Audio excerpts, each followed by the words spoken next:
Good morning. Welcome to day 3 of ASFPM 2021.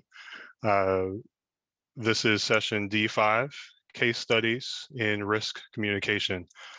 We have an excellent panel of speakers today.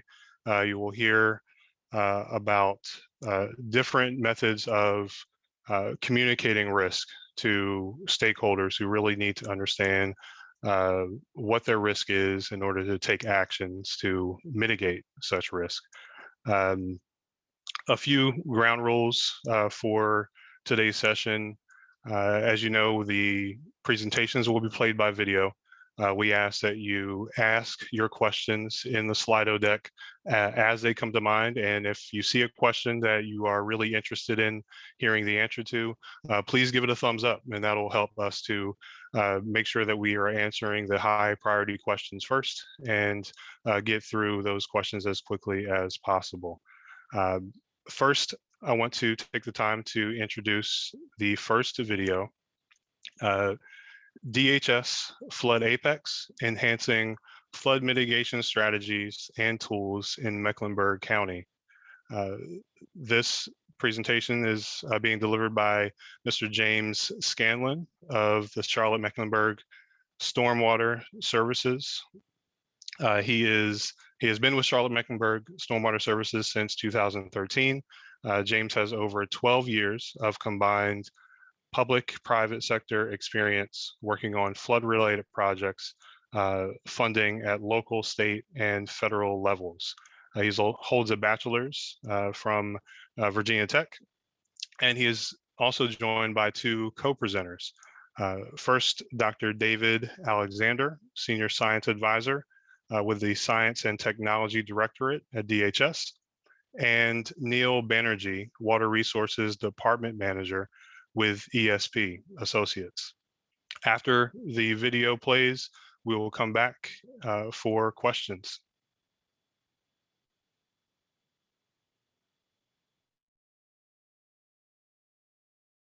Good morning and welcome to ASFPM session D5, Case Studies in Risk Communication. My name is James Scanlon with Charlotte-Mecklenburg Stormwater Services, and I'll be presenting DHS Flood Apex, Enhancing Flood Mitigation Strategies and Tools in Mecklenburg County, North Carolina. I'm one of 3 co-authors along with Dr. David J. Alexander, Senior Science Advisor at the Department of Homeland Security, Science and Technology Directorate, and Neil Banerjee, Water Resources Department Manager at ESP Associates. Working with DHS S&T and ESP on the Flood Apex initiative was a massive effort, and all of us represent teams of great people within our respective organizations, working in collaboration to make this project a success. I can't thank David and Neil and their organizations enough for their leadership, dedication, and ingenuity in making this possible. Before we dive in, I wanted to provide a quick overview of this presentation. First, we'll introduce you to DHS S&T's Flood Apex program and how Charlotte-Mecklenburg Stormwater Services was able to form a strategic partnership. Then we'll discuss the activities and products associated with each year of this 3-year effort. When that's concluded, we'll reflect upon the benefits of this partnership and project outcomes, before providing the future outlook for building upon what we've already gained from enhancing our local mitigation strategies using this emerging sensor technology. As stated, the Flood Apex program was developed by DHS S&T to, quote, apply new and emerging technologies to improve community resilience from flood disasters. Specifically, the technology services the goals of improving disaster response and event management while enhancing the resilience of individuals, businesses, and communities. One of the technology solutions at the core of these efforts are the development and the deployment of low-cost flood inundation sensors. Like stream gauges and other existing water monitoring devices, these Internet of Things, or IoT sensors, are self-contained communication devices that are deployed in rugged outdoor conditions to measure water levels and then transmit these readings over cellular networks or via radio channels. What makes these promising for enhancing flood monitoring is that each unit is solar powered with no electrical grid connection, which simplifies installation, as well as being at a price point that's low enough to encourage more widespread use of flood monitoring devices. To assess the viability of these low-cost sensors in field conditions, DHS S&T partnered with a number of communities to perform alpha and beta testing of pre-market units from different vendors, and then through this testing process, provide insights into installation and maintenance, evaluate the performance in a variety of field conditions and settings, and manage the data feeds produced by these sensors to evaluate the quality of the data in terms of continuous transmission and in comparison to other products and data sources. And this brings us to the strategic partnership between DHS S&T and Charlotte-Mecklenburg Stormwater Services. The foundational purpose of each organization lends itself to this collaboration, as Charlotte-Mecklenburg was very eager to deploy emerging flood sensor technology in order to enhance the capabilities to reduce the impacts of flooding in the community. As a local community, Stormwater Services has long implemented advanced flood management and risk communication strategies, including countywide detailed flood mapping, a flood warning system, which is called the Flood Information and Notification System, or FINS for short, and a long track record of implementing flood mitigation actions both through grants and then later on by dedicating local funding to reduce community flood risk. The Stormwater Services Flood Mitigation Program employs many practices that are considered higher standards in floodplain management, and that includes its mapping and permitting programs. However, of interest to this partnership are the established real-time flood warning system and flood mitigation planning efforts that have resulted in mitigation actions such as buyouts, as well as in-place mitigation solutions. Having these elements in place forms a great foundation for exploring enhanced capabilities that are offered by low-cost flood sensors. At the outset of this project, the existing FINS network was already well established and robust. Utilizing hundreds of USGS rain and stage gauges, the FINS system provides warnings that aid flood response coordination between Stormwater Services, Charlotte Fire, and Charlotte Emergency Management in responding to flood threats in many parts of Charlotte-Mecklenburg. Because these warnings are proactive in providing advanced notification rather than relying upon calls for service, the warnings help get people to safety before it's too late. Speaking of proactive, the Flood Mitigation Program has developed the Risk Assessment Risk Reduction Plan, or RAR for short, to provide a data-driven framework for guiding flood risk mitigation strategies in the Charlotte-Mecklenburg area.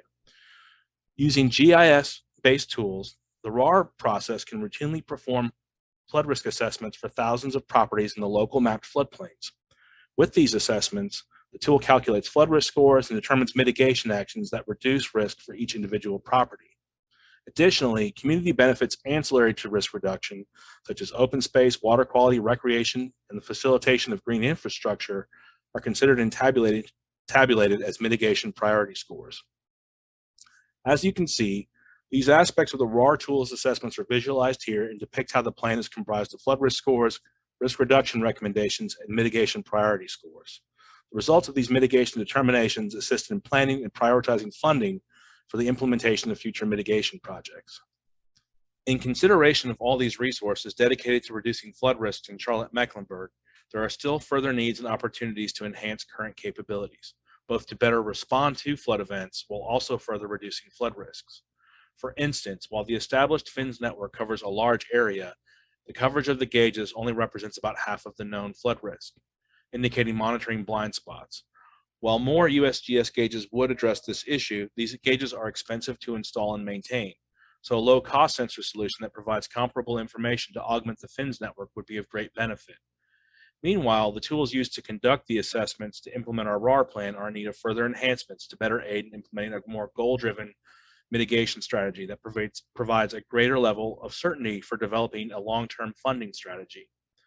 Additionally, redeveloping these risk tools on a new platform could better aid in demonstrating how these risk assessments reflect the RAR plan and help communication with stakeholders and other communities. Finally, despite the availability of detailed flood risk information, this information was not being accessed as efficiently as possible, both during and following flood events. In enhancing both the flood monitoring network and developing better flood risk information, these parallel aspects can be synergized to provide a much more efficient flood response and better communication strategies. In assessing the need for an application of low-cost sensors in Charlotte-Mecklenburg, DHS S&T and Stormwater Services entered into a contract. In this contract, Charlotte-Mecklenburg Stormwater Services would deploy low-cost sensors for performance testing and data evaluation, while also developing enhanced RAR tools and foundational guidance relevant to risk assessment and mitigation implementation strategy based upon the Stormwater Services model. Finally, low-cost sensors would be incorporated into the FINS network and combined with the USGS gauge data to develop to develop flood inundation mapping in Charlotte-Mecklenburg, which would then be used to analyze the impacts on local at-risk buildings and roads, helping to guide flood response and recovery efforts. This diagram depicts the progression of the proposed 3-year project, initially with parallel efforts of deploying, installing, maintaining, and evaluating flood sensors on one track, while developing enhanced flood risk tools and mitigation strategy guidance on the other. By the 3rd year, the vision was that the larger sensor network could produce flood inundation maps that aid in assessing the impacts of floods on flood-prone buildings and roads. In this contract, 11 deliverables for all 3 years were outlined at the outset by DHS S&T for execution by Charlotte-Mecklenburg Stormwater Services and its technical subcontractor, ESP, providing a roadmap for providing the information and products that would make this partnership a success. This brings us to the base year of the contract, which was largely foundational. This is when Stormwater Services began deploying and testing these new IoT sensors while gathering input and exploring approaches for both developing enhanced flood risk tools and beneficial mitigation strategy guidance. The base year requirements are outlined by these 5 deliverables, which I'll now cover. For the 2A National Outreach Report, Stormwater Services and ESP developed a survey and solicited feedback from flood management practitioners nationwide. The survey was first promoted at the 2018 ASFPM National Conference and then further distributed via communication networks amongst the floodplain management community.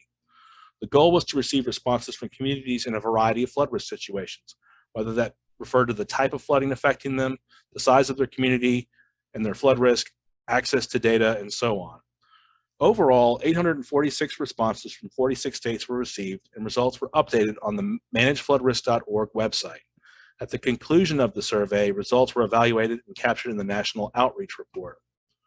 Based upon the results captured in the National Outreach Report, the 2B Needs Assessment Report was then developed for the purpose of guiding efforts related to the development of enhanced risk tools and a community guidebook product in option year 1, the 2nd year of the contract. As you can see in the table on the right, many needs were identified. The process of identifying needs were compiled from 3 sources: those which were pre-identified by Stormwater Services Flood Mitigation Program, as well as needs identified by the National Outreach Reports, and from user case interviews, which were conducted by the technical subcontractor ESP.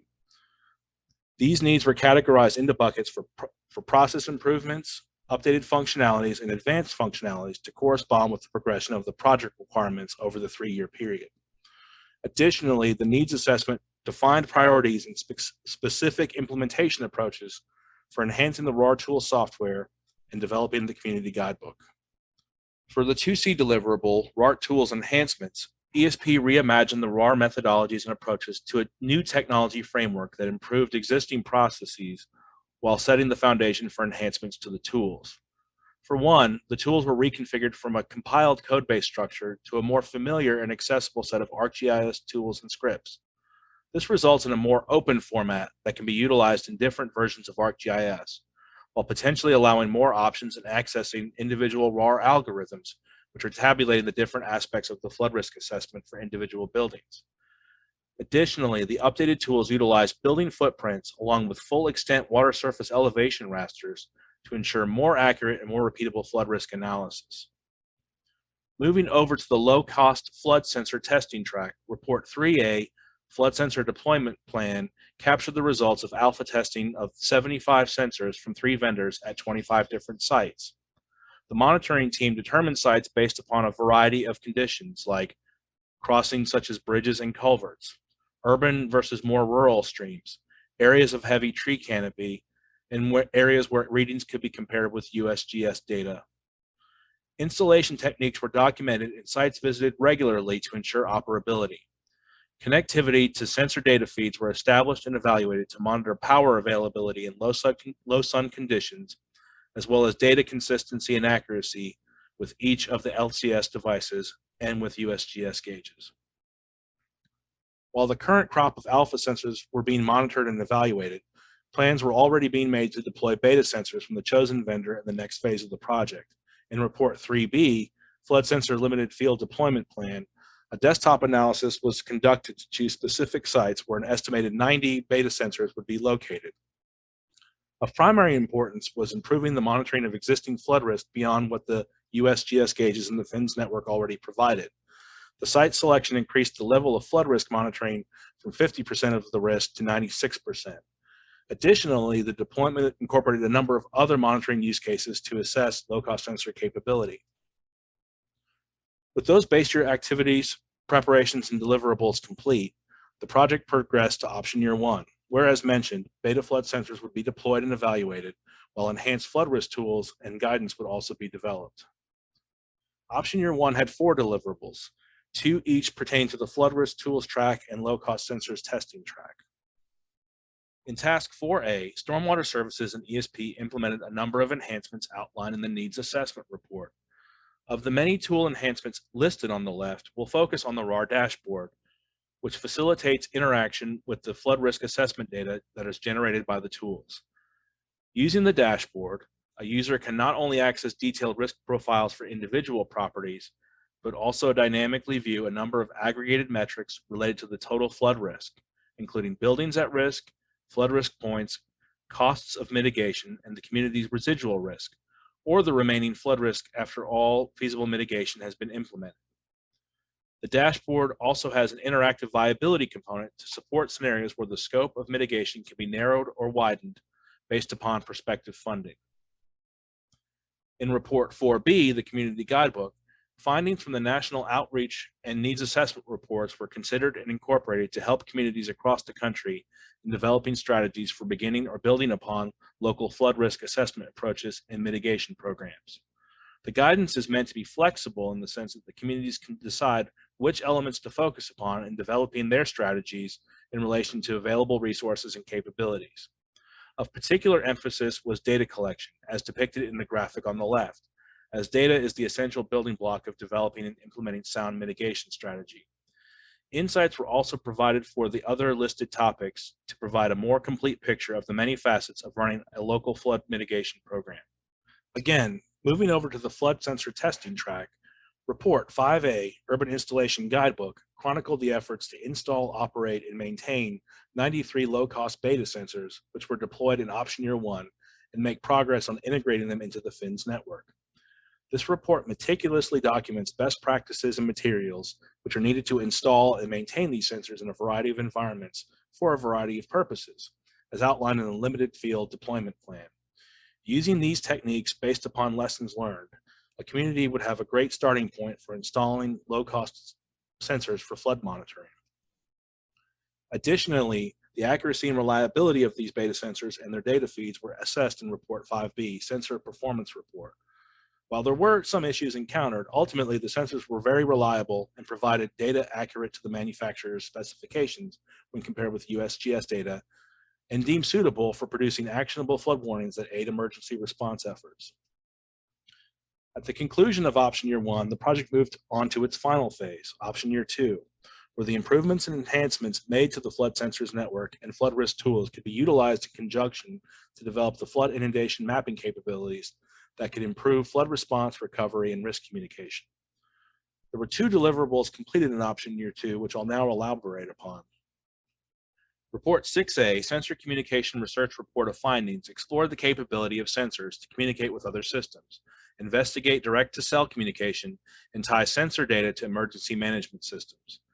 In assessing the communication capabilities of low-cost sensors, it was noted that the sensors will likely require middleman software, such as the Contrail solution that's used by Charlotte-Mecklenburg Stormwater Services and many other flood programs, which helps to receive the sensor data and then make it available to other applications that provide the different types of notifications. Notification platforms that were assessed include the Waze Traffic app, the North Carolina Fireman System, and FINS Creek level subscription services. As Fireman and FINS already used the Contrail service, they could readily incorporate low-cost sensor information. Waze, on the other hand, requires JSON or XML formatted feed files, which is not natively outputted by the sensors, nor supported by Contrail. This is a limiting factor with providing automated feeds to social media platforms as well. Additionally, emergency management systems were evaluated for linkage to the low-cost sensor data. Web EOC, managed by Charlotte-Mecklenburg Emergency Management, requires the manual entry of Contrail alert syntax into the system to receive the automated feeds. In turn, The FEMA IPAWS network is fed by WebEOC to push out wide area notifications.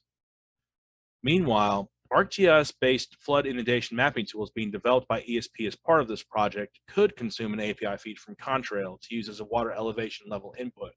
This is captured in Task 6B, Communication, Automation, and Display Summary, which serves as the culmination of previous efforts in the first 2 years of the contract. This task involves the development of real-time flood inundation mapping using the low-cost sensor data in addition to USGS gauge data. Then, the further integration of the real-time flood output with the raw flood risk assessment data, along with losses avoided analysis, could efficiently provide crucial flood event intelligence to emergency responders while communicating flood impacts and financial considerations to decision makers and the public. As mentioned previously, Contrail Middleman software provides an API that can provide both USGS and low-cost sensor stream level data as an input for the flood inundation mapping solution. In determining an approach to flood inundation mapping, 3 techniques were evaluated. Real-time flood modeling tied to gauge readings and forecasts was deemed too slow to respond to the flash flood conditions in local creeks. The common approach of developing inundation map libraries was also considered, but not used due to the large data file requirements of this approach and limitations in mapping between gauge locations and at confluences. In the end, the probabilistic-based approach was the one that was chosen. For the probabilistic approach, flood sensor data is captured via API and then translated to a return interval. These return intervals are interpolated between gauges and assigned to each model cross-section. Based on the cross-section data, the percent annual chance raster cells are selected to generate an inundation boundary. The inundation map can then be intersected with buildings and infrastructure to provide near real-time information on impacted structures. With additional processing, flood depths can be generated and then used to determine the depth of flooding in buildings. This process is intended to be utilized during strategic points during an event and for post-event detailed impact analysis. This chart demonstrates the workflow for generating real-time flood inundation mapping, a tool being called RAR-Now event. A script operates in the background to routinely look for the Contrail API data and engages when flood levels are reached. The gauge data is requested, received, and processed so that flood inundation mapping products and services can be created and viewed in web applications. This second chart demonstrates the workflow for generating detailed flood impact information based upon event maximum flood inundation mapping. There are 2 tools using these processes, one called RAR Storm Event, the other Losses Avoided. Rather than rely on a script, a user will initiate these processes whenever detailed impact data is needed to evaluate structures or roads, whether it's during a prolonged flood event or after the flood event has ended. Again, the gauge data is requested, received, and processed. Then flood elevation rasters are developed to compare to structure elevations for existing and previously mitigated buildings. This analysis estimates damages and differentiates the flood impacts in terms of living space impacts versus lesser impacts. Additionally, roads are evaluated to determine flood depths. The results of these processes are available as services that can be viewed via multiple GIS web applications. These include a FINS viewer, apps developed by emergency management which guides their operations, and through the post-event analysis tab of the RAR dashboard. With that, we have fulfilled not only this contract, but have also reaped great benefits from this partnership. I believe both DHS S&T and Charlotte-Mecklenburg Stormwater Services realized visions of improving community resilience to flood disasters. From the DHS S&T side, this partnership has rigorously implemented and tested promising flood sensor equipment and developed risk management concepts that can be shared nationally. Meanwhile, Charlotte-Mecklenburg stands to greatly benefit from its expanded ability to detect, manage, and recover from flood events. Stormwater Services has committed to maintain the low-cost sensor network and will utilize the data for inundation mapping capabilities during flood events. Additionally, Stormwater Services will also be looking to further enhance capabilities for response, communication, and outreach in the near-term and long-term future. As listed, Stormwater Services will look to pursue and develop further enhancements for our flood mitigation strategy, both for the benefit of our local community and for national outreach. And that concludes the presentation. We'll now turn it over to questions and discussion. I'd invite you to check out resources related to this project from the DHS S&T website listed, as well as the Charlotte-Mecklenburg Stormwater Services website. I can also be contacted directly for information. Thank you. All right, welcome back, everyone. I'm joined now by James, David, and Neil.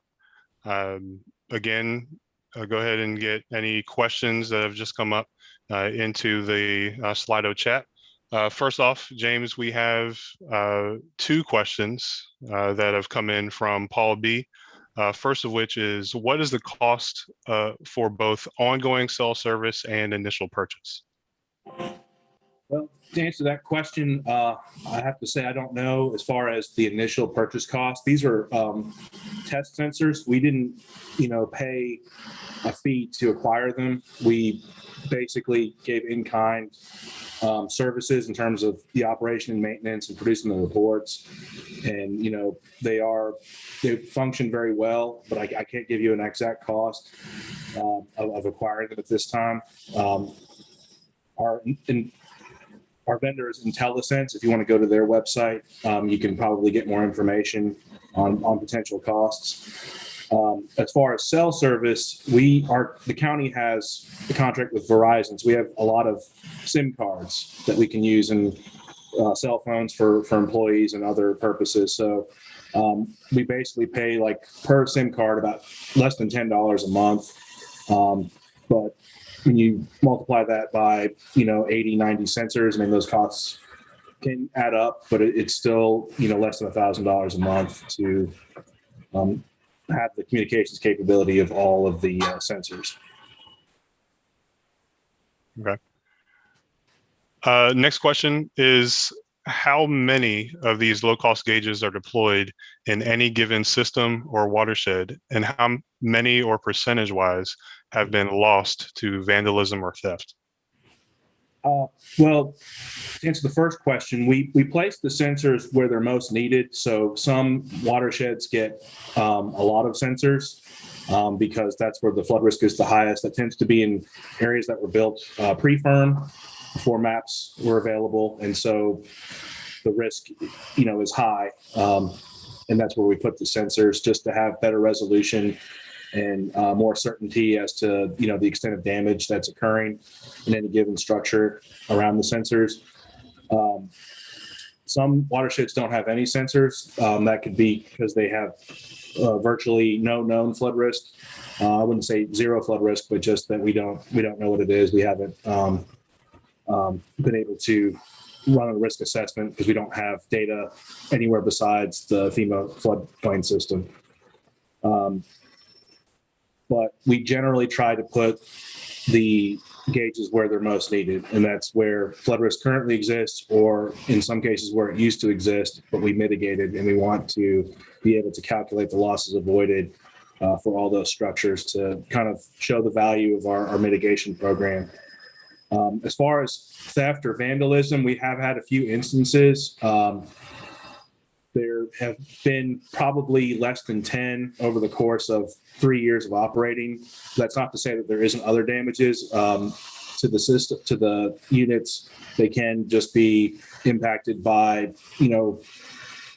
construction projects that force us to relocate them, or that, the velocity of the stream can dislodge sensor units that are in the creek during an event. We have, experienced those kinds of malfunctions as well. It's just all part of the learning process. I will say, Paul, if you're interested in learning more about the sensors, one of my colleagues, Matthew Storish, is giving a presentation tomorrow morning.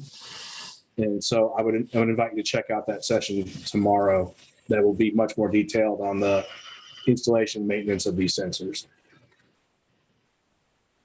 Okay. Another one that's come in is a question from Kyle. Who is monitoring the real-time probabilistic results? And can a warning go straight to emergency responders or community response crews? Yeah, so our sensors are all being managed by Contrail software. That's where all of the data feeds are processed. And then through that platform, we can also create a lot of rules related to, water level rise, whether it's a certain level or the rate of rise. And where we have rain gauges can also serve as warnings. So the warnings have to be programmed in, but once they're programmed into Contrail, they are disseminated via listserv to emergency management personnel and other stakeholders in the, that have an interest in monitoring the creeks. Okay, another question from Carl. What type of redundancy does the system have? As in, how is data collected in the middle of a storm when the cell service goes down? Okay, well, if the cell service is interrupted, that will impact the data feed. I don't know that we have as much issue with cellular transmission.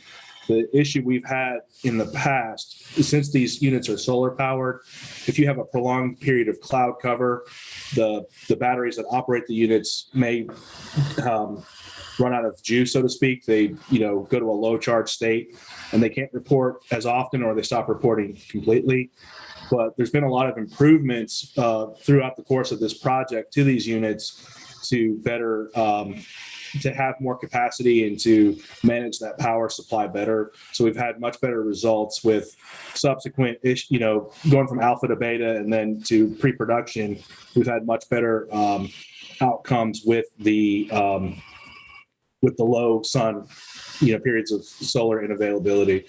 But I can't speak for the cellular disruptions. I think they can happen. They're not so much because of storms impacting the communication. There may just be something, in the unit that just, malfunctions just randomly or whatever. But there's a lot of cell towers in our area, and it's using a band that's not commonly tied to high traffic as far as network use. So we've been having good results with getting the continuous data feeds.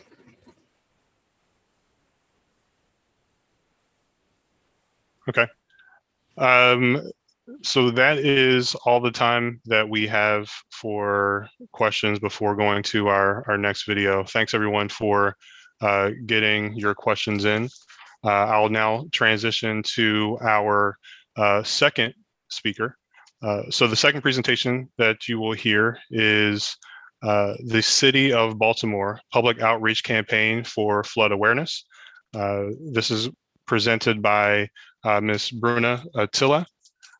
Bruna is a coastal resources planner and the acting floodplain manager for the City of Baltimore. She is responsible for administering the NFIP as well as the community rating system. And you'll hear in the video, Baltimore is rated a Class 5 within the CRS program. Bruna holds a master's from Towson University and a bachelor's from Johns Hopkins University. After the video, we'll be back with Bruna for a Q&A session.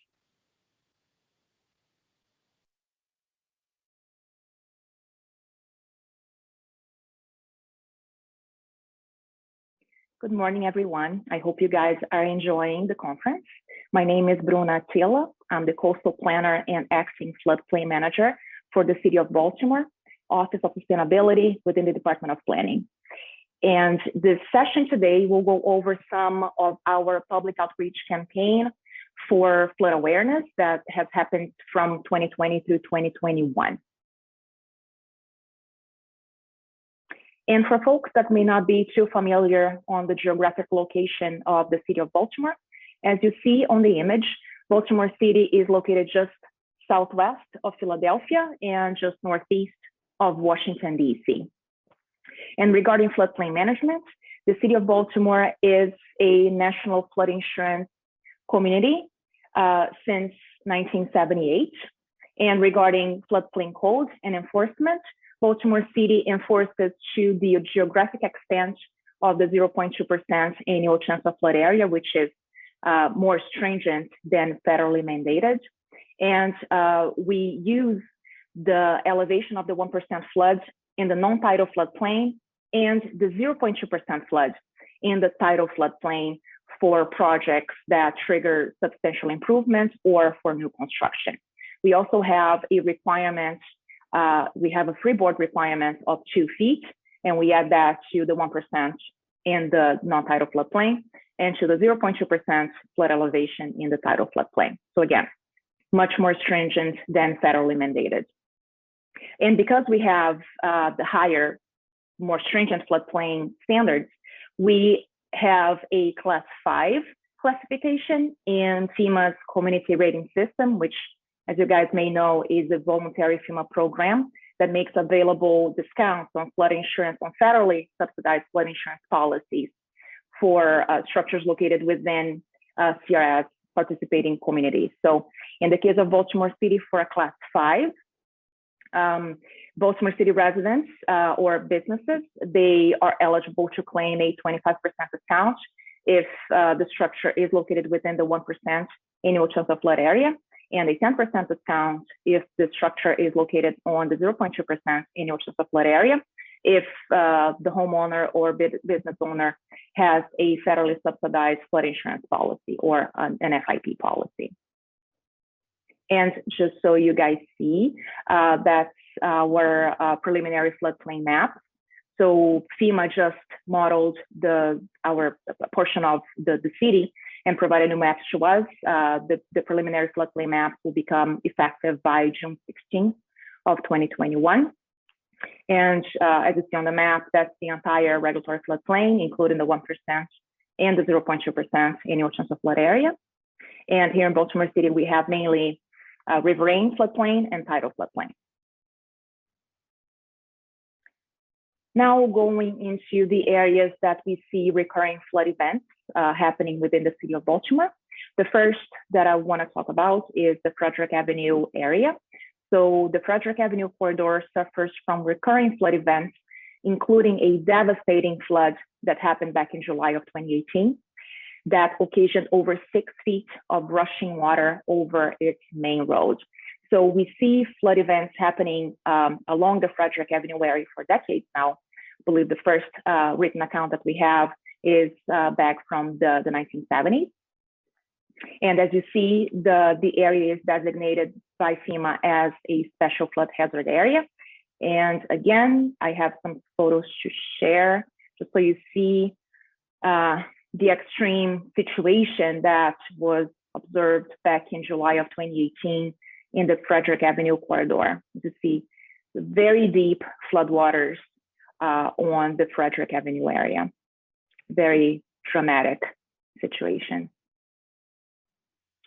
And because we see the recurring flood events happening within the Frederick Avenue area, the Maryland Silver Jackets, they proposed a project to increase flood awareness in the Frederick Avenue area and empower residents to take action to reduce their flood risk. We are very grateful to the Maryland Silver Jackets to spearhead the initiative. And so they took the initiative to assemble this group. And the committee or group included, again, spearheaded by the Maryland Silver Jackets, members of the local community, including faith-based organizations and community associations, included members of the City of Baltimore government, including the Department of Planning, the Department of Public Works, the Office of Emergency Management, and also the Fire Department. And the group also included representatives from the Maryland state, from the state of Maryland, including the Maryland Department of the Environment and the Maryland Insurance Administration. We are also very grateful for the participation of the state in this flood awareness group. So the outcomes of the flood awareness group included a video testimony project, the canvassing event that happened back in July 28th of 2020, an in-person event, and a webinar, the Be More Prepared for Urban Flooding. I'll be going over with a little more detail on each of the outcomes over the next few slides. So the Video Testimony Project was a public outreach project that gathered video testimonials from community members along the Frederick Avenue corridor to recount their experiences with flooding in the area and mitigation strategies which utilized by the community and actions residents usually take prior to a storm to minimize their flood risk. So when the Frederick Avenue Flood Awareness Group was started to talk about what can be done to raise awareness within the area and increase the flood resilience of the area by actions that residents can take prior to a storm to minimize their flood risk, we proposed to the members of the community that were participating in the group that we wanted to assemble a document, a written document or a guidance document to help them take necessary steps to reduce their flood risk. Their feedback to us was that, nope, we don't want another written document. We have plenty of that stuff already. We think that a more applicable, more impactful outcome project would be a video testimony project. So we can gather willing community members to tell us about their flood experience back in 2018 and prior to 2018, because again, we see recurring floods within the area. And then not only recounting their experience, but also telling us what they do now prior to storm to minimize their flood risk. So we loved the idea and we supported the project. And the city and the state, we provided planning support and funding only for the video testimony project. The project was really led and implemented by the Steel Metal Community Fellowship, which is a faith-based organization located within the Frederick Avenue corridor. And they have support and participation by a wide number of community members.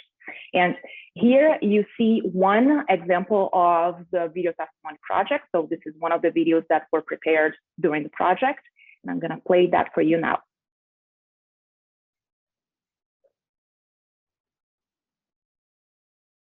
Well, I always had a sump pump, but I installed a second sump pump. We graded the area, trying to make sure that water doesn't rise. And if there's any heavy rainfall, my neighbors can attest to this, they will see me out there cleaning out all the drains, even in the rain.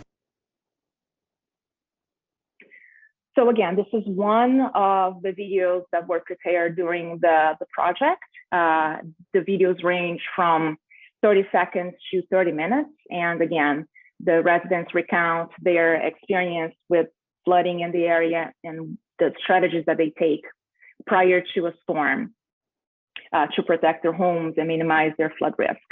So our intention is to share those testimonial videos over social media through different media outlets to try to raise awareness for flood risk, not only within the Frederick Avenue corridor, but across the city of Baltimore, because we believe that when residents across the city hear the flood experience that other fellow residents have and what do they do to minimize their flood risk, people may be more willing to also take that initiative, whatever it is, those mitigating strategies to try to minimize their own flood risk.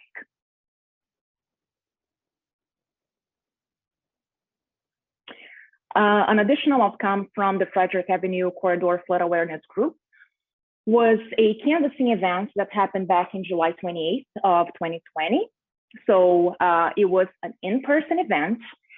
We obviously observed social distance and we were wearing masks, of course, the entire time. And the City of Baltimore Office of Emergency Management was the office who organized the canvassing event. They had support from other city agencies and departments, including the Department of Planning, the Fire Department, the Department of Health, and the Department of Public Works. We also had external help from the state and of course from the Maryland Silver Jackets. And we conducted a door-to-door canvassing event to Baltimore City residents along the Frederick Avenue corridor who have faced recurring flood events. So over 30 volunteers and committee members were involved in the event back in July of last year. And just so we had an organized and consistent outreach, we prepared a script to ensure the consistency of the information provided to each of the households we reached. And the resources, the printouts provided to the community included flood mitigation and general emergency preparedness information, We did a portable fan distribution to elderly residents located within the Frederick Avenue corridor to try to minimize their heat risk during the summer months.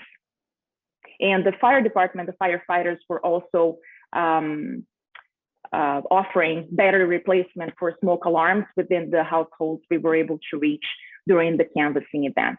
So we believe the canvassing event was very successful. Again, over 30 volunteers volunteering for the event. We were able to reach over 80 households to try to raise awareness and for flood preparedness. One additional outcome that was done by the Frederick Avenue Flood Awareness Group was a webinar, the Be More Prepared for Urban Flooding. The event was organized by the Maryland Insurance Administration. I'm very grateful to them for that, and included presenters from the Department of the Environment, the state, and the City of Baltimore, including the Department of Planning, the Office of Emergency Management, and the Health Department. The webinar was held on October of 2020, and the intention of the webinar was to increase flood awareness regarding flood risk, the importance of purchasing flood insurance, even when someone is not necessarily located within the regulatory floodplain, and to present mitigation strategies to residents to avoid and minimize flood damage.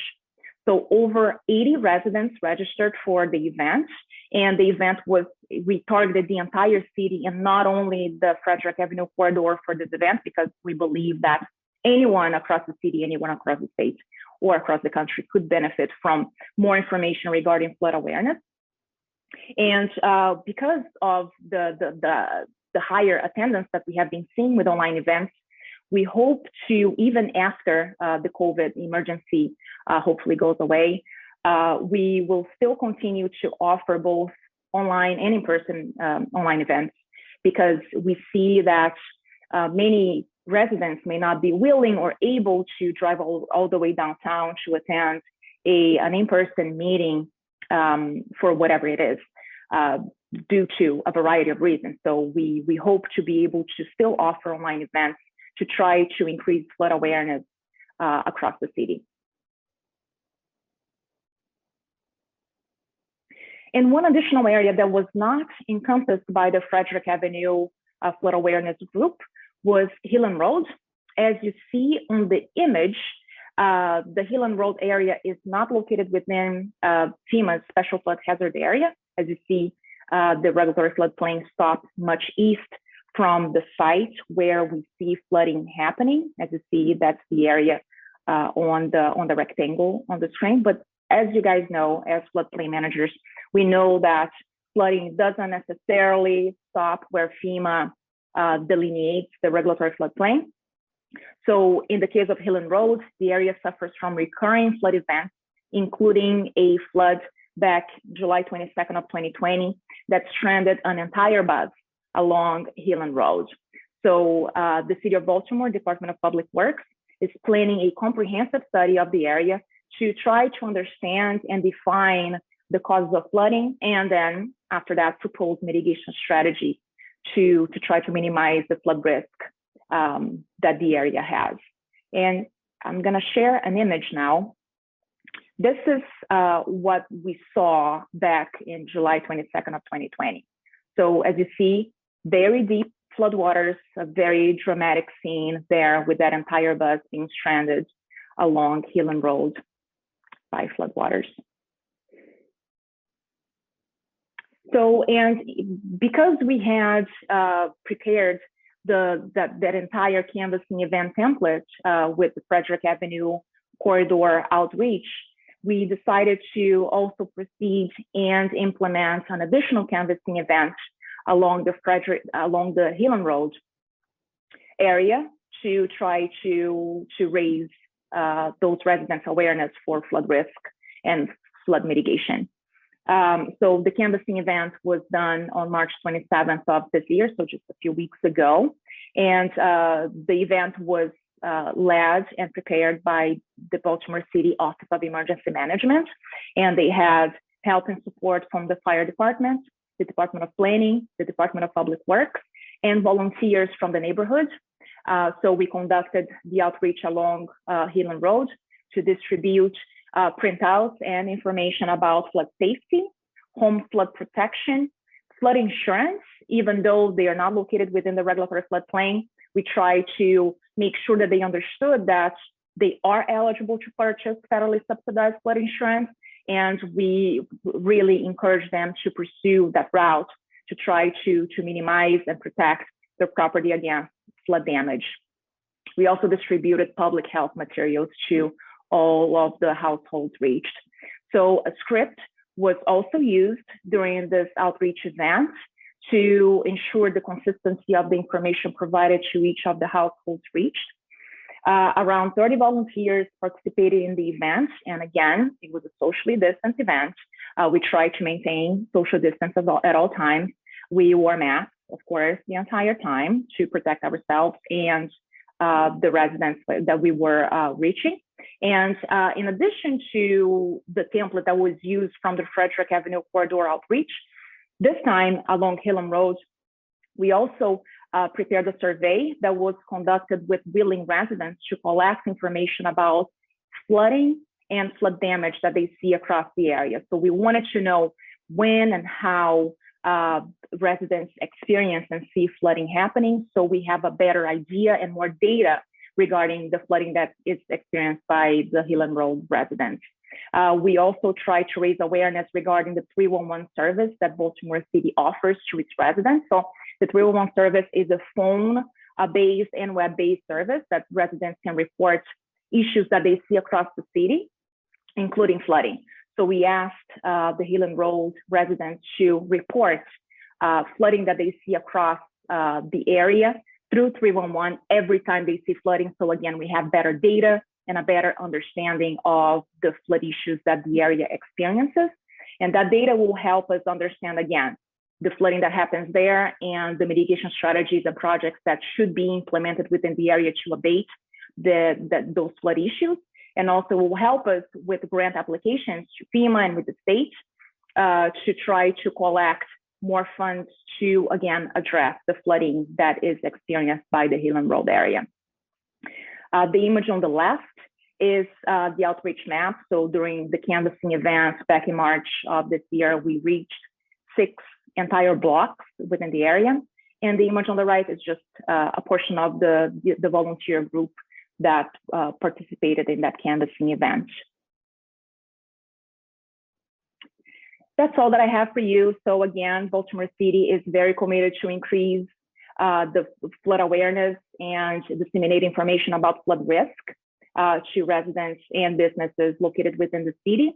I am grateful for your attention during this session, and I will be happy to take any questions you may have. Thank you. All right, welcome back, everyone. Bruna, thanks for that presentation. We have one question I see that's come in through the chat. It's related to the flooding characteristics of Baltimore that I think are unique. As a resident of Ellicott City, just next door to Baltimore, I'm very familiar with those events that you presented in 2018. But this question is related to flooding. Question from Mary is, are your floodwaters riverine or enhanced by tides? So can you kind of talk about the uniqueness of flooding in Baltimore? Sure. So the two areas that I talked about during the presentation, Highland Road and Frederick Avenue, both are riverine.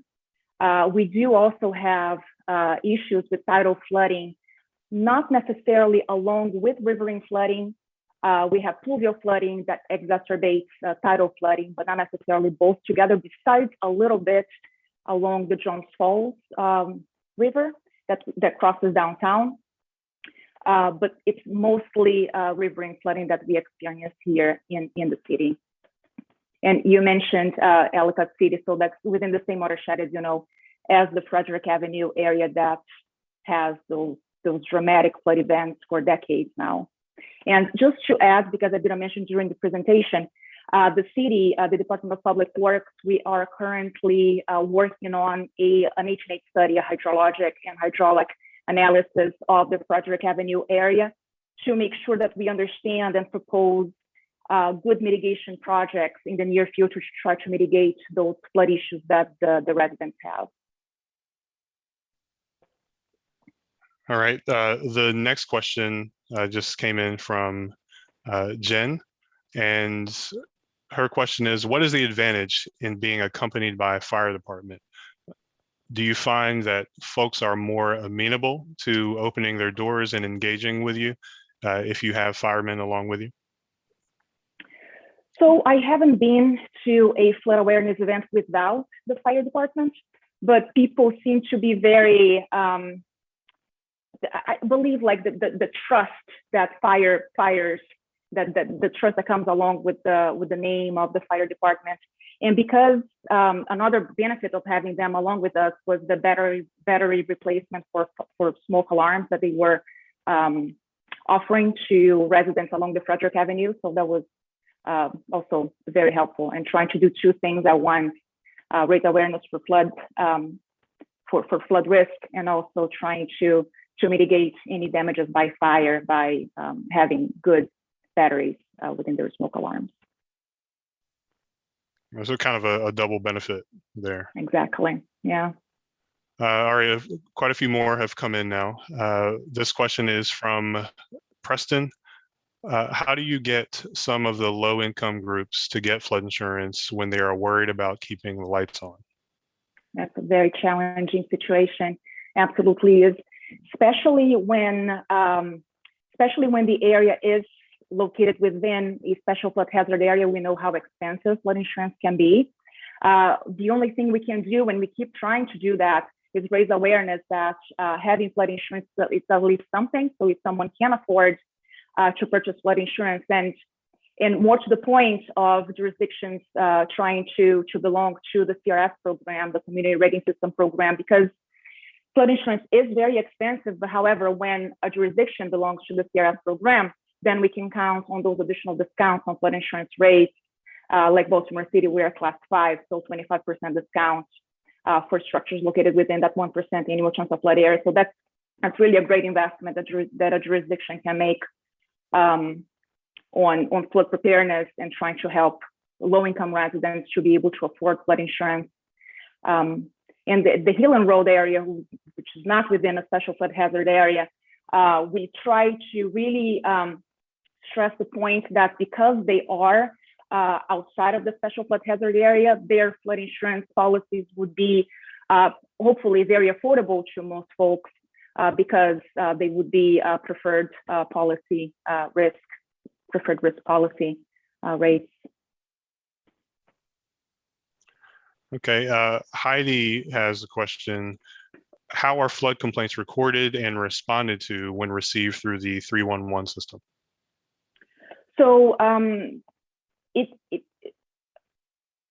depending on the type of flooding, the 311 system diverges that request to different departments. It can be the Department of Transportation when a flood event is already happening, so they block the road so people don't get stuck on flood waters.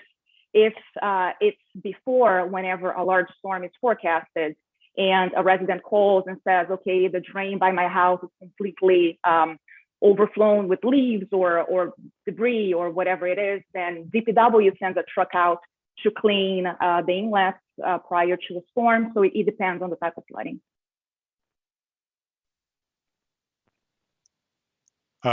Question from Lisa is, with virtual public meetings, are you finding any differences in attendance between daytime and evening? Yes. So not related to flood awareness, but we had public meetings in the afternoon, and the attendance was absolutely not the same as having the public meetings being done post work hours. So yeah, like after 5:30 p.m., we believe it's the optimal time to hold public meetings online.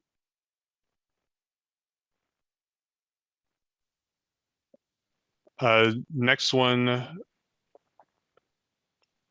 is from MD Flood Guy. Related to the Frederick Avenue corridor, what type of home construction is common in the area, and what challenges does that create? So it's usually townhomes. We do have a few apartment buildings. And because the construction, those townhomes are like early 1900s, that's the construction year within those homes. Most of them have basements, and many of them haven't triggered substantial improvement post our floodplain code required the structure to be brought into compliance with floodplain requirements. So we do see a lot of basements still being used, either for living space or for HVAC or MEP systems being placed within the basement. So it is absolutely a challenge. Yeah. And question from Debbie related to the canvassing campaign is, did you send a notice about the event to residents prior to the event? We did not. And perhaps that's something that we could do in the near future, because within the two canvassing events that we had, the first one was in Frederick Avenue, and we held that earlier in the morning on a Saturday morning, and we were able to reach many more residents having that outreach event being done. I think we started at 9:30 and it went through noon. The second one we did along Hillen Road, we started at noon and it went through 4 p.m. So we were able to reach a larger percentage of residents during that earlier time slot in the Saturday morning. So we're probably going to do that again, an early morning event next time. But perhaps letting folks know prior to us knocking on their doors that we're coming, that could be a good idea in the future. Yeah. Thank you. One more question that I had, since we still have some time, is what would you suggest as kind of a best practice for other communities who are considering modeling this approach?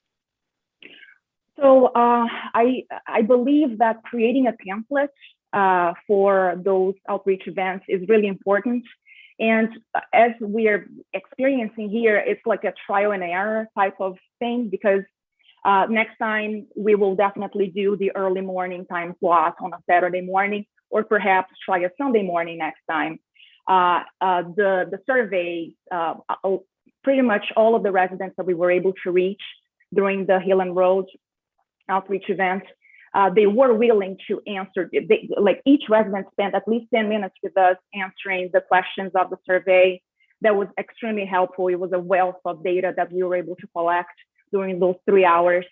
So having the script was also very helpful, because sometimes you go off script, but it's important to be able to keep along the different groups during the outreach consistency of the information that we are providing. So all of those things, I think that having a template for a public outreach event is really important, and it's being valuable to us.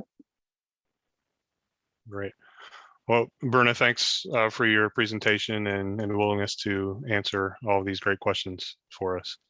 Yeah, I will transition to introducing our final speaker or group of speakers. So you've heard about the benefits of leveraging technology to communicate risk, and with Bruna in utilizing volunteers to get out into the community and raise awareness.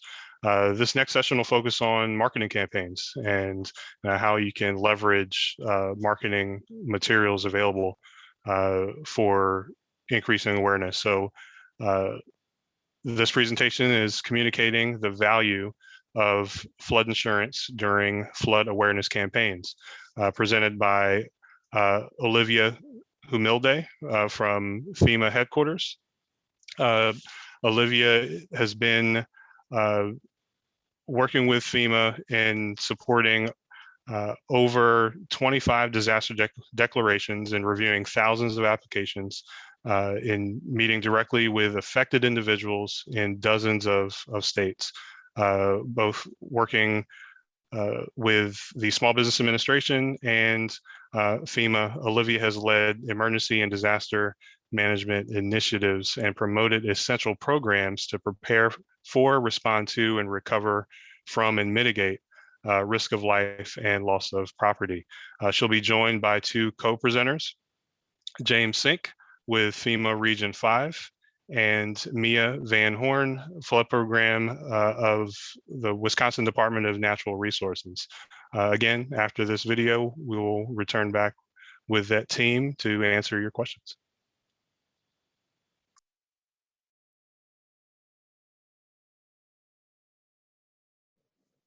Welcome, everyone. We are so excited to be here with you at the 45th Annual ASFPM Conference. Before we get started, we want to encourage you all to download the presentation because it holds all the fantastic resources we'll be sharing today. My name is Olivia Humilde. I'm the National Flood Insurance Program Marketing Team Lead for FEMA. I'm here with my two awesome co-presenters, James Sink and Mia Van Horn. We're going to explore the value of communicating flood insurance during flood awareness campaigns, and in particular, a case study from Wisconsin that was very successful in communicating flood risk.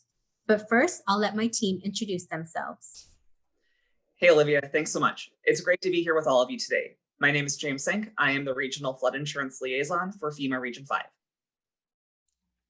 And I am Mia Van Horn. I'm a Water Regulations and Zoning Specialist Senior with the Wisconsin Department of Natural Resources Floodplain Program.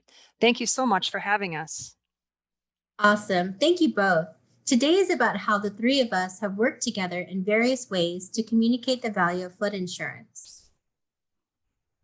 Today, we're going to share on 4 community-based topics: capacity building, Flood Insurance Awareness Week, Flood Awareness Week, flood marketing campaigns, and communication that actually work. We want you to walk away from this session understanding how to communicate flood insurance, how to engage in flood awareness weeks, and why flood insurance is important to know as flood professionals. We spend our days preparing for the worst post-disaster scenarios, but preparation only goes so far. We hope to help emergency managers, floodplain managers, building and zoning officials share the importance of flood insurance and to learn more about the benefits so that you have the right information to protect your communities. We'll cover Flood Insurance Awareness Week and Flood Awareness Week, but we hope to underscore the fact that when your community has flood insurance policies, they recover faster and are financially protected. There are opportunities to communicate the value of flood insurance, plus ways to apply practical and actionable messaging insights. Hopefully, all these great resources will make your jobs easier. Let's start off with some stats, which James will explain. So it can cost $25,000 to repair damage left by just 1 inch of water in homes. 1/3 of disaster assistance payments go to people who are in moderate to low risk areas. And 40% of NFIP insurance claims were filed by people outside of high-risk flood areas between 2015 and 2019. Those stats underscore a couple of key points. No home is completely safe from potential flooding. When just 1 inch of water in a home can cost more than $25,000 in damage, flood insurance can be the difference between recovery and financial devastation. 1/3 of disaster assistance payments are made to people in moderate to low risk areas, and 40% of claims come from lower risk areas. This means that most people are underinsured against flood, especially outside of high-risk flood zones. Moreover, most homeowners insurance does not cover flooding. Only flood insurance covers the cost of rebuilding after a flood. And finally, if risk is understood, it still needs to be communicated and paired with mitigation offerings, like the National Flood Insurance Program. Tell us about that, Olivia. The National Flood Insurance Program, or the NFIP, is the nation's primary source of flood insurance coverage for residential properties. We're here to help communicate the impact of flooding before, during, and after a flood event to ensure our communities are prepared and resilient. We have marketing resources, publications, and campaigns assets to help you educate your community about flood insurance. But what is communication without collaboration and coordination? I call these the 3 C's, and James will tell you how they help build capacity.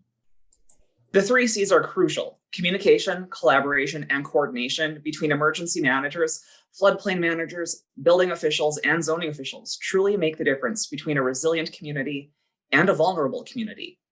Communication, collaboration, and coordination, these help communities prepare for disasters, and they form the basis of capacity building.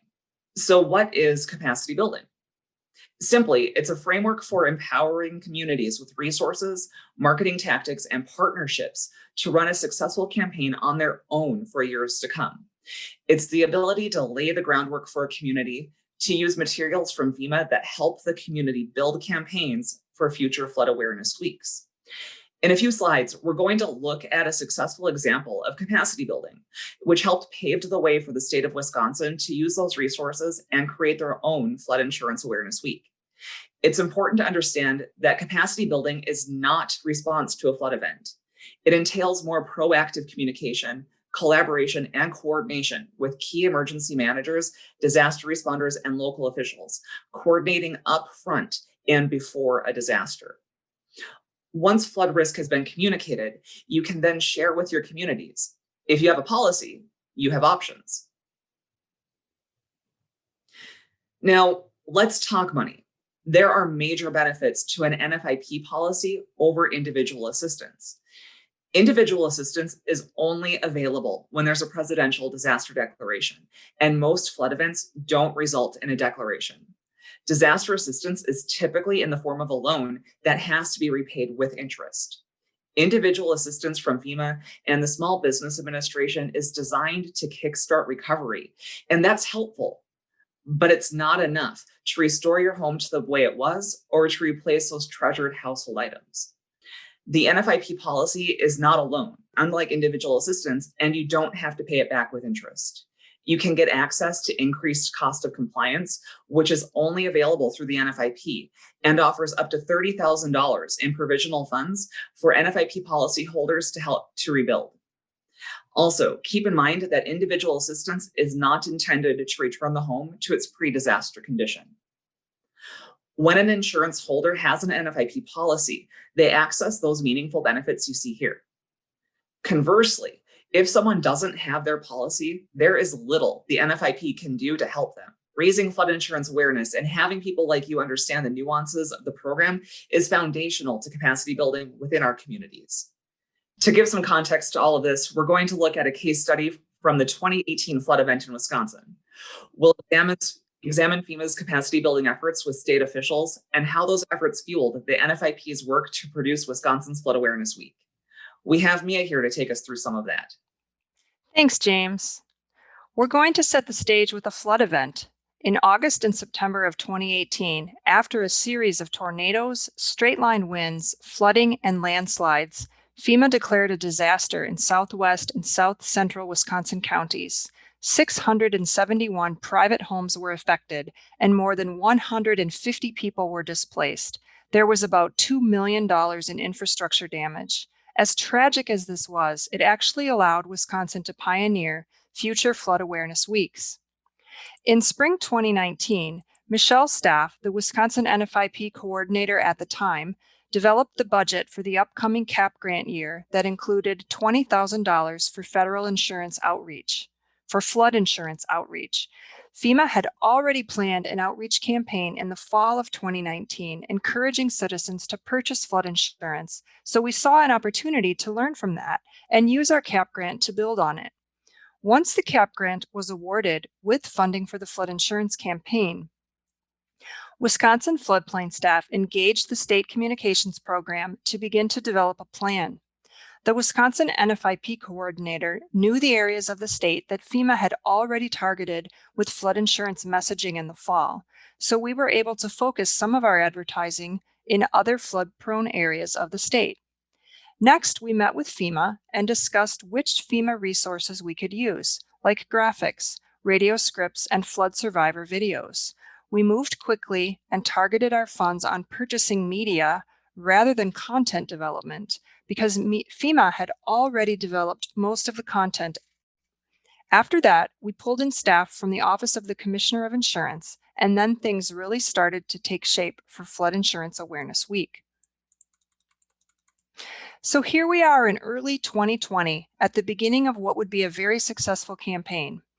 It kicked off with what we thought was a pie in the sky idea, one that quickly gained traction. It was a request for the Wisconsin Governor, Tony Evers, to declare a Flood Insurance Awareness Week from February 9th to February 15th, not how governors typically spend their time. Lo and behold, the Office of the Commissioner of Insurance put out a Facebook video of the governor making the declaration. He saw the importance of the work, and the cool thing was he did it of his own accord. People really began to see the impacts of not having flood insurance, and were doing something about it. A few slides ago, James talked about the differences between NFIP policies versus disaster assistance.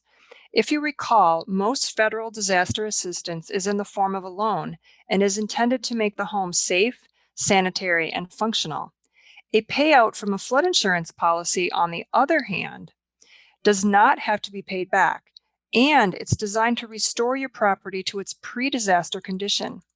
Taking information like this and using it together with the incredible resources the NFIP has to offer can help develop a strong foundation for an outreach and communications plan. By partnering with the NFIP and others, like we did with the Office of the Commissioner of Insurance, you'll be able to build capacity in your community by sharing the value of purchasing flood insurance and aligning with existing preparedness, education, and outreach priorities. After the governor made the declaration of Flood Insurance Awareness Week, our marketing plan began with a press release, followed by a 30-second FEMA flood survivor video on Facebook and LinkedIn. We ran audio ads with static flood insurance graphics from FEMA on Pandora, as well as radio ads on 83 stations covering all Wisconsin counties. We were even able to play a FEMA Wisconsin flood survivor video on Fox Sports News before, during, and after the Milwaukee Bucks basketball games. Go Bucks! Your marketing plan and outreach approaches might differ from how we did it, but that's the beauty, because the NFIP has tools you can use to customize based on the need in your community. Now let's talk about the victories. We were able to engage 83 meteorologists statewide to gain earned media time and prepared pitches for live interview opportunities. On the right-hand side of the slide, you'll see those little rulers. Those are mini replica staff gauges. We mailed them to meteorologists and invited them to partner with us to get the word out and asked them to use the staff gauge as a pointer during their weathercast rather than their hand. We also sent them an info sheet with flood facts that they could use. We boosted ads on Twitter, Facebook, and LinkedIn using FEMA-produced flood survivor videos. Here we put our money to targeted audiences that were not targeted by the 2019 FEMA campaign. This got us 479,000 impressions across our social media channels. On LinkedIn, we ran an ad which appealed to bankers and real estate agents to be the heroes and advocate that business owners get flood insurance. Because some of the most widely viewed and influential voices in our community and state spoke to the value of flood insurance, our state was then primed to receive information and understand the importance of flood event preparedness. This takes us to Flood Awareness Week. Olivia, I'll let you explain more on that. Thanks, Mia. It's really important to understand how capacity building can establish the outline and support for awareness weeks. So if you're going to put up forth the effort, best to do it in an efficient and an effective way. These weeks focus on flood awareness or flood insurance or both, are community-led campaigns that provide officials opportunities to communicate, market, and emphasize not only the value of, but the need for flood insurance. They inform and remind citizens that low risk does not mean no risk, and that flood insurance protects the life you've built. During your community's flood awareness or flood insurance weeks, there are 3 things to focus on. Urge renters, homeowners, and small businesses to purchase flood insurance to protect homes and businesses. Communicate how flooding can happen unexpectedly and the costs associated with flood damage. Emphasize that flooding can happen to anyone and anywhere, not only those who live near bodies of water or in high-risk areas.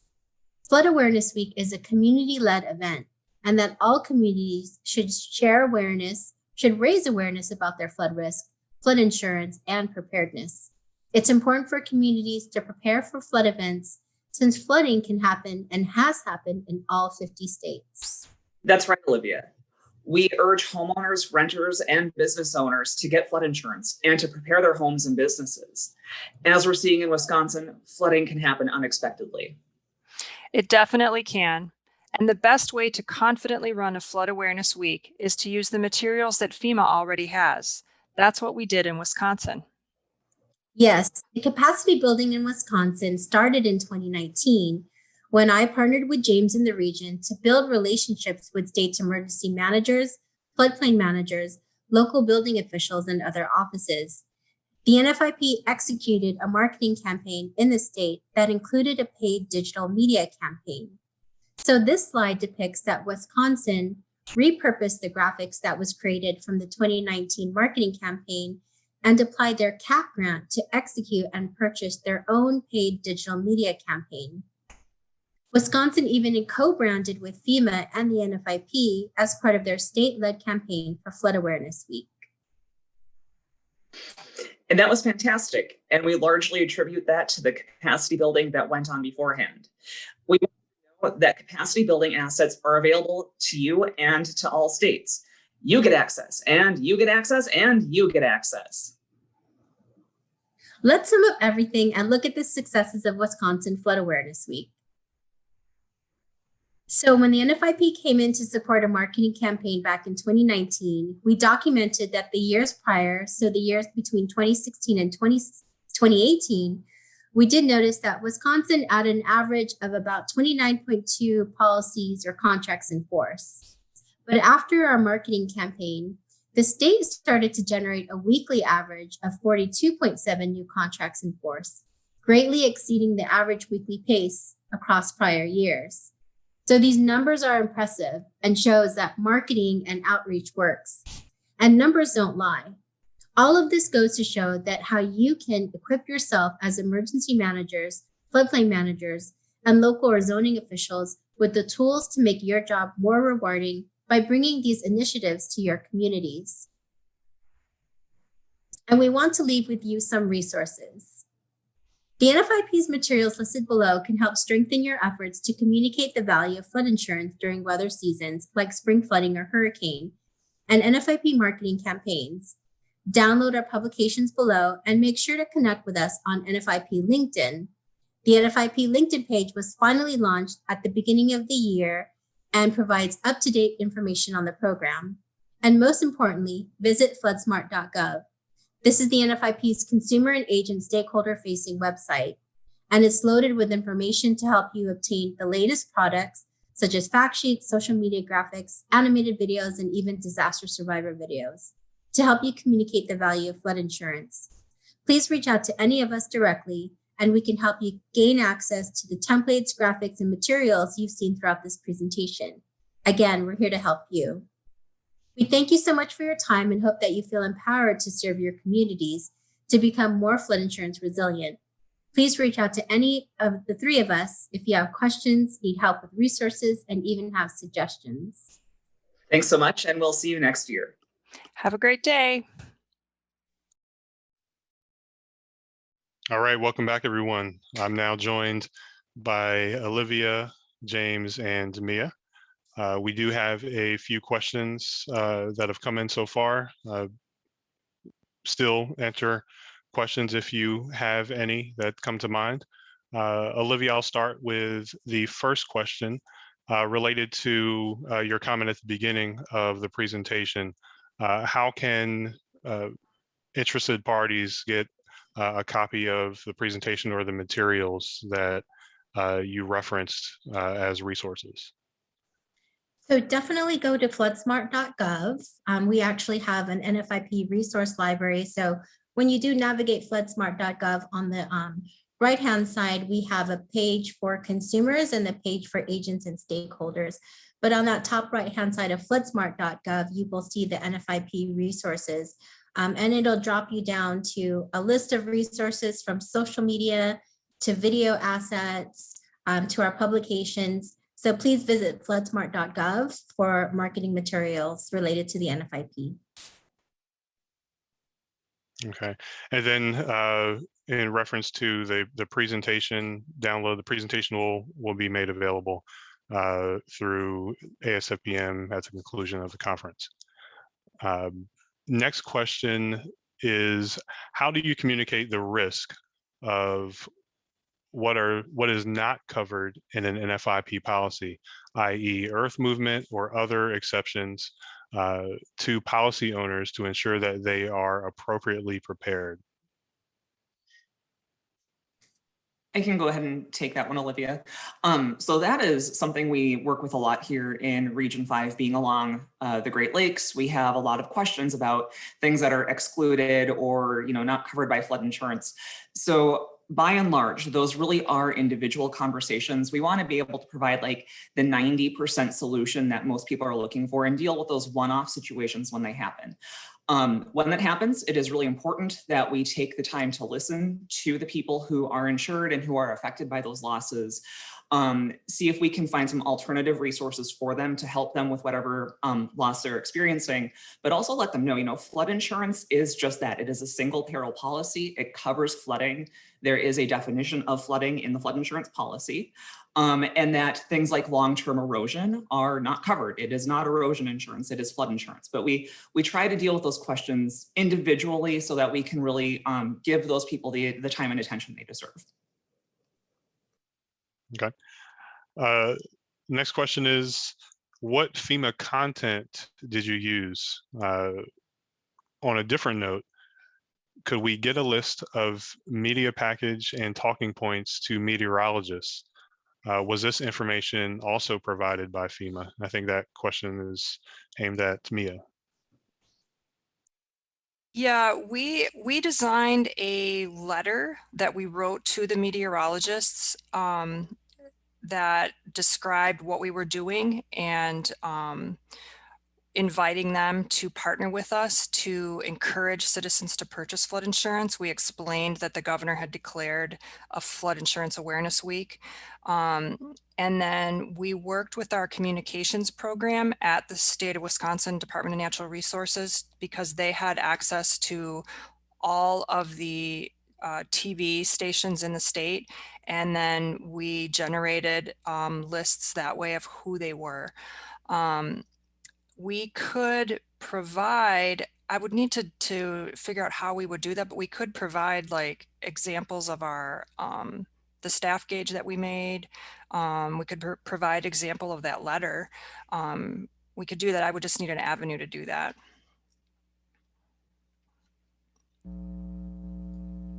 Okay. So if anyone's interested, feel free to reach out to Mia for the ability to get some good examples there. Yes.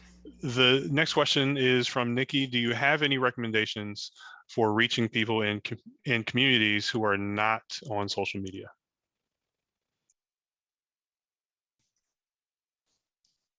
I can take that one. So the tactics that we mainly described here is, there's several marketing tactics. There's digital, there's earned media, which we're doing, media interviews as Wisconsin has done. The Go Bucks, the digital banner that was displayed. So again, it's just one marketing tactic of several marketing tactics that you can deploy, realizing that not all people have a social media account and not all people have, smartphones as well. So we do encourage different marketing tactics and outreach tactics, physically going door to door, sponsoring neighborhood events and outreach events, working with your local community official to do outreach events, right? So again, this presentation is just a mix of different marketing tactics, marketing and outreach tactics, but there's different ways in which you can do that, especially, with communities, that don't have access to social and iPhones, and some of the vulnerable communities as well, is that open outreach really, really helps. So working with your local community official to organize something like that around a flood awareness week or flood insurance awareness week, having sort of those physical booths and outreach events are super helpful. Yeah, go ahead, Mia. Yeah. I was just going to add to what Olivia said that in our case, we had FEMA produced Wisconsin flood survivor video that was put out during the Bucks game.